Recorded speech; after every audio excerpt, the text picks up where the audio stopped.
Welcome to Uniting the Cults. This is another episode of Why is Everybody Stupid?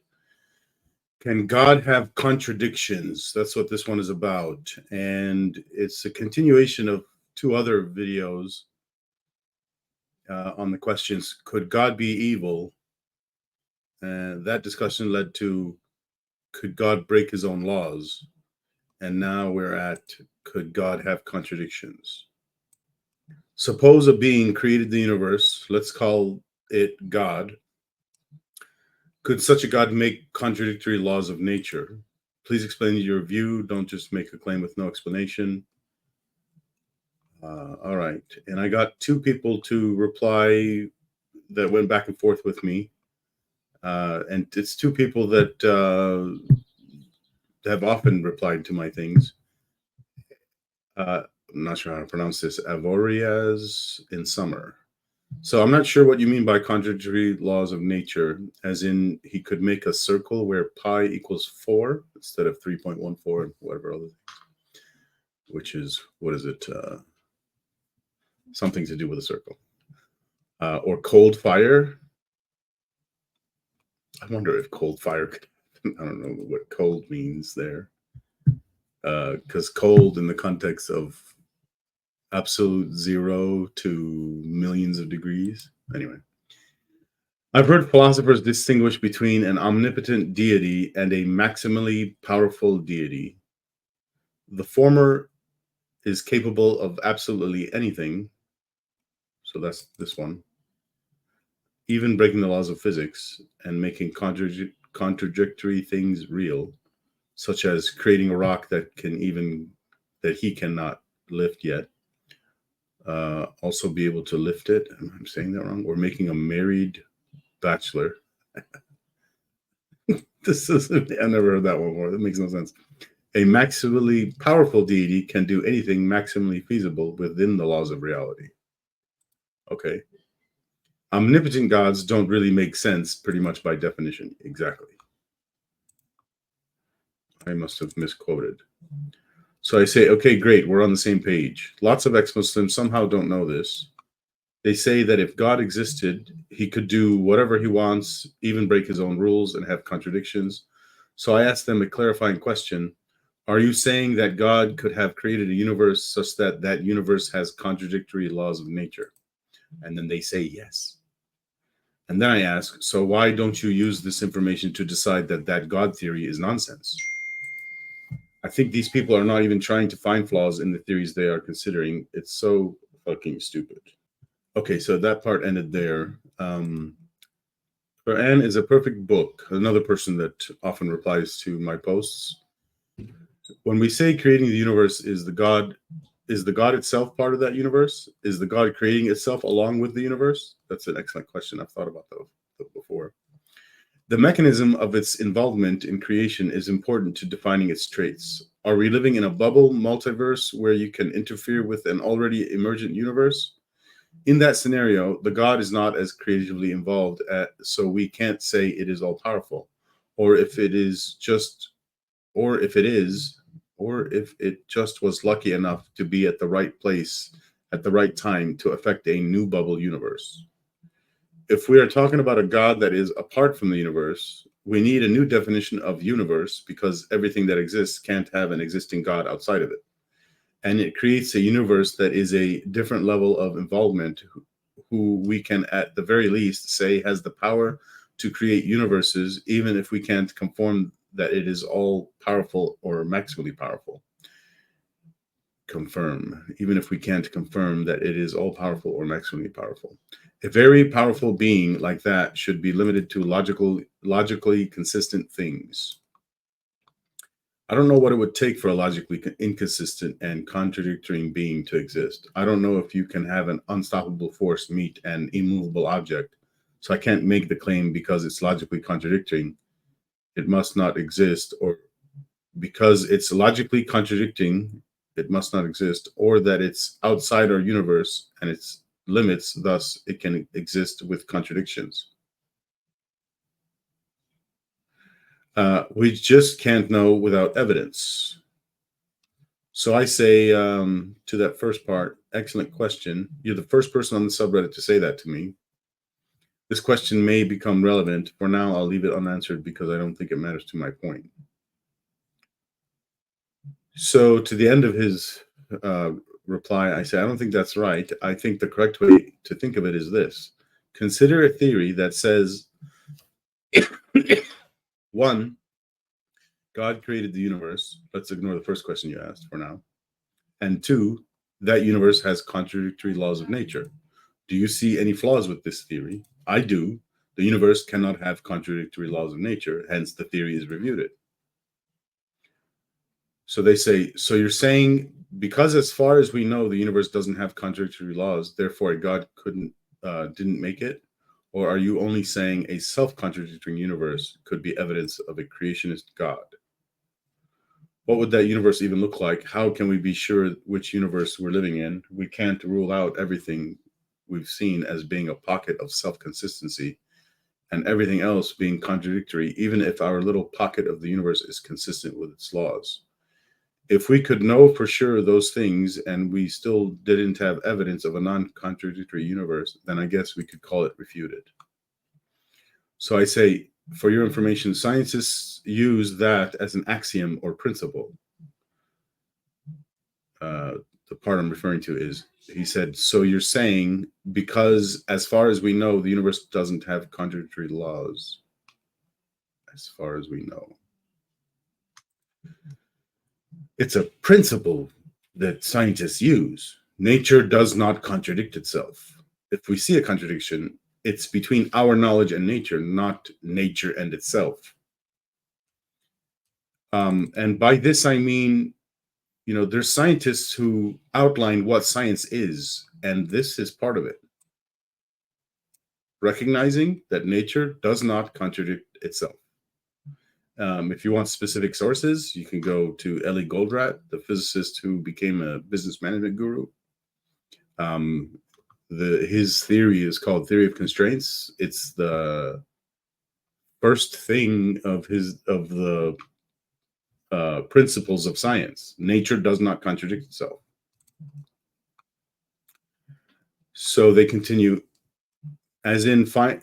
Okay, so I had asked, can you clarify what you mean by no for sure? They said, as in find a way to view the entirety of the universe and observe the lack of contradictions, thus knowing for sure that there is no pocket of the universe where it is contradictory. For example, we have found matter to be a minority of the mass in the observable universe, but it could be possible that's only true for our closest 96 billion light years, while the rest of the trillions of the universe has matter being the majority of the mass. We can't rule that out as a possibility until we know for sure and can observe the rest of it. So I say, that's not how science works, by the way. Would you like to get on my podcast to discuss? And I said it this way, it's such a big, complicated, long thing to explain. I can't put it in a post. So it needs like a two-way discussion between me and them. So they say, I know it's not, but we're not asking about a scientific question. We're asking if we can know for sure, not if we can prove to a reasonable degree of certainty. Our laws are homogeneous in the universe. For reasonable degrees of certainty, the evidence available points towards a homogeneous universe where our laws remain the same far, far away. To a reasonable degree, we can say it's refuted, but I can't say I know it for a fact until we live in a perfect information world where all that data was available to assess. Can I join your podcast in text rather than voice? Because I'd love to, but I'm closeted and don't want to discuss potentially blasphemous ideas out loud in my house. So I say, any questions about the universe are scientific questions. But to be clear, any question can and should be studied using the scientific approach. There's no other approach that works. The scientific approach is not limited to a category of human knowledge. It applies to all human knowledge. To be more clear, all the intellectual tools from all fields should be incorporated into a single system, and I call that system the scientific approach. I'm borrowing the phrase from Richard Feynman. You could call it whatever you want, like epistemology or reason. Any of these terms are okay, as long as what is meant by the term is this: all the intellectual tools from all fields. And I want to explain that By intellectual tools, I mean ideas about how to form and update our ideas. So I'm not talking about the end conclusions. I'm talking about the methods we use to make the conclusions. The conclusions get updated. Also, the methods get updated because we improve them over time. Of course, I mean the correct ones, correct as in as far as we know. Yeah, we improve them over time. If you want to do chat, we could do that during a live stream. I currently don't have a regular live stream, so we need to make an appointment. I forgot all about this. We could do that during a live stream. That's the part he's quoting. The one for the June 14th is okay. June 14th. It already happened, but anyway. They say there are scientific questions we can ask, but we can ask non-scientific questions like, is the universe happy? We can ask things that aren't quantifiable too. The how and what questions are well suited for the scientific method, but there can be bad or inapplicable questions science can't help with, such as your favorite star in the universe. They say, I think it applies to knowledge itself. Aliens may find and conclude on using the same techniques of validating hypotheses. I don't know what that meant. I consider all knowledge of the universe or all the attempts at discerning reality to be best studied with the scientific approach. Okay, I like that definition and the term intellectual tools incorporating so much. Your live stream being similarly inspired by Feynman sounds like it's going to be pretty interesting. And it was way better than I imagined even. It's awesome. I recommend it to everyone. 6.5 hours, 3 interviews, all on June 14th, 2024. And I think I'm going to be doing this every year. I said, let's see. Yeah, so I was saying that I can't have him on the June 14th. We already have people on it. So to this part where they said there are scientific questions we can ask, but we can ask non-scientific questions like, is the universe happy? So I say I disagree. The scientific approach works on that too. The first thing it would do is help us realize how vague this question is and rule it out as nonsense. I use the scientific approach to do this. In science, we try to avoid vagueness.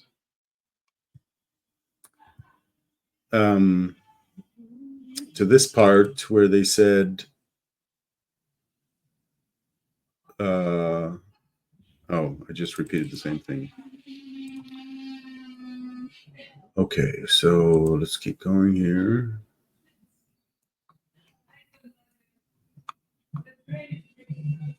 My man, I'm excited.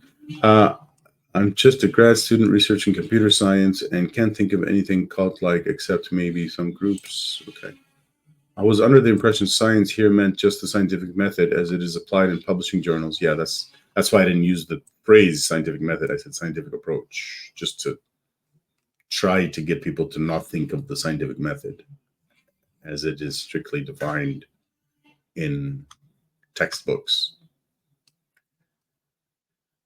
The method itself, I don't think rules it out as nonsense, but I can see how intellectual tools can be used to rule it out as nonsense. I guess the same applies to what my favorite star is too. Yes.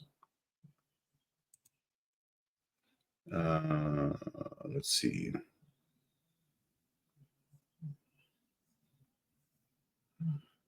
So when they said they don't see the scientific method as being able to be used on these questions, but the broader intellectual tools, they agree, can.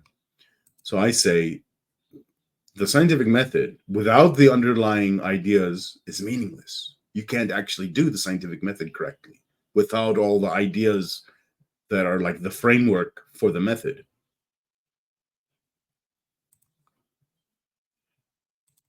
And to be clear, that's the only way to avoid pseudoscience. If you're doing the scientific method, but you're getting all the framework ideas wrong, you're doing pseudoscience. You're doing something that looks like science, but isn't. I just said that. Yeah. Okay. Okay, so now I realize I need to reply and say, hey, let's do this now. June 14th happened. So let's do this.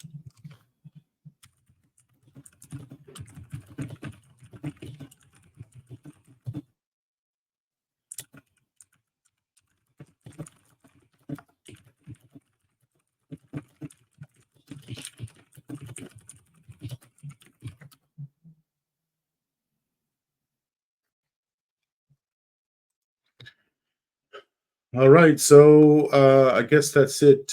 Please hit like on this video if you liked it. Subscribe to the channel so you can see more of it. If it helped you, it will help other people. Please make this go viral. Thanks, everyone.